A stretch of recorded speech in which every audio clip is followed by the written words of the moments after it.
I wouldn't take that if I were you. Didn't mean to startle you. Sorry for that. We do look pretty different, don't we? Even though we share some other similarities, but yeah, you guessed right. I'm no human. Yes, I am one, but I take it you're not a very big fan of elves. I mean, considering you just took a step back, not to mention the look on your face, I don't see many other ways to interpret that. Well, in any case, the plant you're holding in your hand is water hemlock. Now, unless you intend to use it for what it is, I'd say be careful of the things you take home. That is most definitely not cow parsley. On that note, I'll be on my way now. My name? I suppose there's no harm in telling you. I'm Emeth. Care to give me your name? That is such a human name. I'm only joking. I think you have a beautiful name. No, you're not trespassing on elven territory. Don't you worry about that. Is this your first time wandering around this place? I see. Well, I only showed myself because the plant you were picking is quite literally deadly. I just wanted to make sure you knew what you were doing. No worries. Right, am I allowed to leave now, or do you have other questions for me? Wow, I was being sarcastic, but I guess you do have more questions. A whole lot of questions. It doesn't really bother me. Not as much as it surprises me, at the very least. Well, not 2 minutes ago, I thought I would for sure have to wait for the plants to align in order for me to hear your voice, but now there's just no stopping you. It does make sense. Now that you know you're not in any danger. I mean, I heard the stories that the people of your village tell about my people. Humans are really fun to tease. I'm only joking again. I understand, I really do. We all have our expectations about things and people. I've seen and heard my fair share about what humans are like, and to be completely honest, you don't fit in with any of what I heard. For instance, I heard that humans were pretty aggressive and hostile even among themselves, but that their hatred towards other species, especially intelligent ones, goes beyond what is imaginable. No, for some reason I wasn't afraid to walk away from you without watching my back the way I did earlier. Your turn. Tell me a story or something you've heard about elves. I think I've heard most of them, but go ahead. Perhaps I'll add something new to the already long list of those.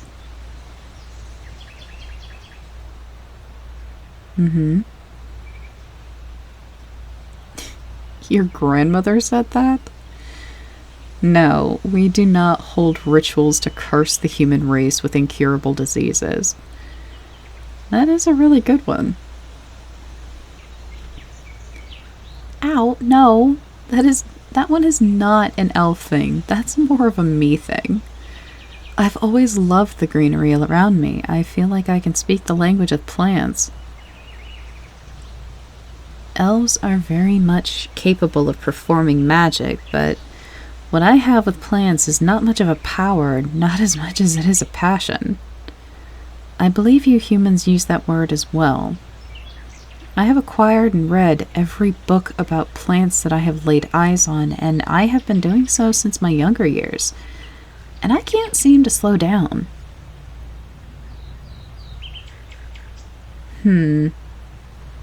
Tell you what, we ever meet again, then I will tell you my age, and you'll tell me yours as well. Does that sound like a deal? Great. Yeah, that is the reason I am adamant that what you have there is not cow parsley.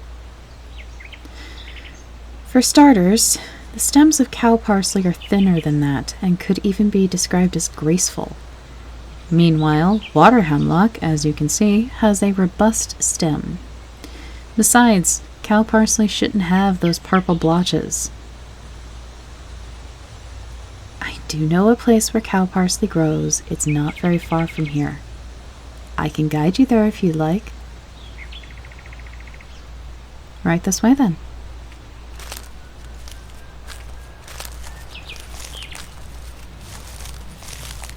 What is it you need this plant for, if I may ask? I see. I'd say celebrate is a strong word for it, but no. Us elves do not celebrate Samhain. If I'm not mistaken, your grandmother will prepare and give the herbs she sent you to gather for her as an offering for the gods and fae. No. We do not need to give these offerings since we are part of the creatures. Humans try to keep at bay during Samhain, when the veils between worlds are thinner. Well, do you remember what I said earlier about me choosing to show myself to you? That's because thanks to our magic, we can walk among you, yet you still wouldn't have the slightest idea we do. In fact, our village is quite close to yours. But we made sure no human could ever stumble upon it accidentally. And it is the same for all other creatures that humans know just enough about to fear.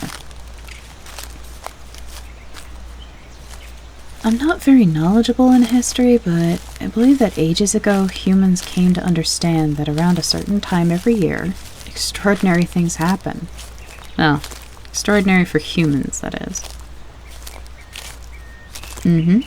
We do use magic to hide our presence from humans, but during Samhain, as your people call it, none of it works. I mean, we can still do magic, but no matter how hard we try, none of our cloaking spells work. Actually, according to our ancient documents, there were wars waged by humans against us.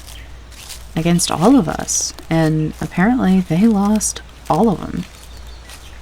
While humans surpassed elves in numbers by far, their odds were still bad. You are correct. Waging a war against all other magical creatures at the same time was what led them to their doom.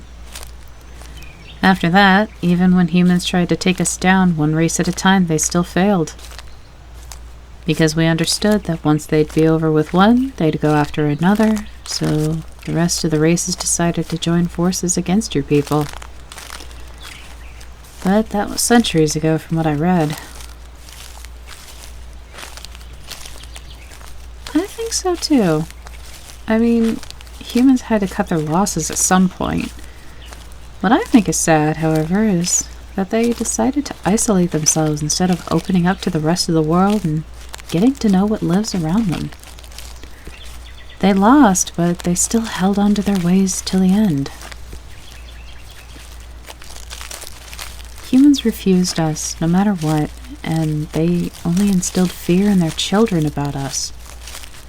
In the end, my ancestors, as well as other races, decided to avoid the conflict altogether by staying hidden and stopping all attempts at communication. Ever since then, humans give all sorts of offerings and remain locked in their homes during Samhain.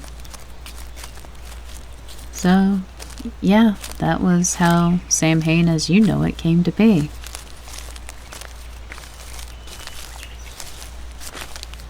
True, it does mean that elves used to cloak their presence even before the wars ever happened.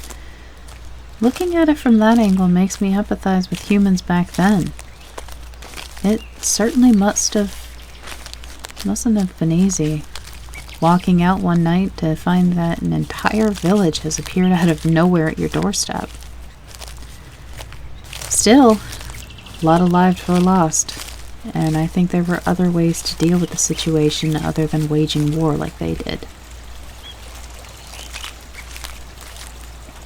Here we are. Now this is cow parsley.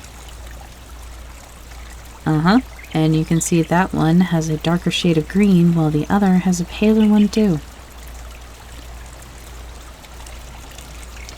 Would you tell me, what is it that you're passionate about?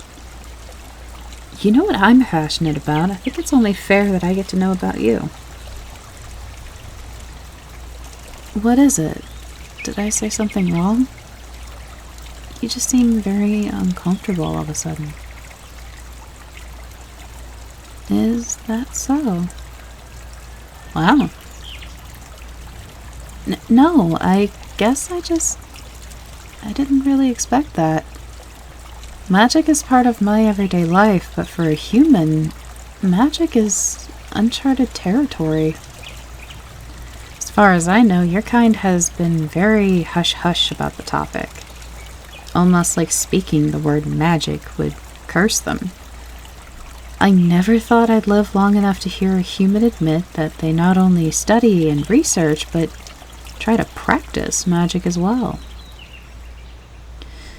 Now that I think about it, even though you did look scared when you realized what I was, had another human walked in your shoes, they probably would have run for the hills instead of staying the way you did.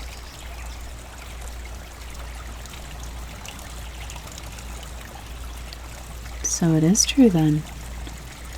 Practicing magic for humans is prohibited and punishable by death. I was wondering how you didn't jump on the opportunity to ask more questions about magic when I said that I could use it, but now I understand your apprehension. Well, I did spend our entire walk rambling on about how your people feared and fought everything that was foreign to them, but I'm glad it gave you the courage to speak your mind out loud. I must say that you taught me something new about humans, too.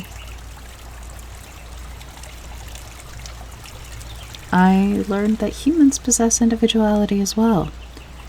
You don't all share the same traits, which makes sense considering you war among yourselves at all. I am ashamed to admit it, but I did look down on your race and thought I could lump all of you into a small number of generalized groups. I am really sorry for that. I am also sad to say that the day is nearing its end. Nothing good comes from wandering through this forest at night. Not for a human, at least. You should start heading back to your village. You have a favor to ask of me? If I can, sure thing. Do tell. I thought you'd ask me that. I would have really liked to help you, but... Oh, please, don't give me that pleading look. How can a simple look be this devastating? Alright. Even though sneaking scrolls and books out of our village will not be an easy task, it shouldn't be the end of the world either. I'll see what I can do. Don't thank me. I haven't done anything just yet. Of course we can meet again. I did promise I'd tell you my age in a second meeting after all. No, not tomorrow. I can't bring you what you asked of me tomorrow. I will need planning and... Oh, you just want to see me? Well, sure. Tomorrow it is. Same time, same place. Right. I'll see you then.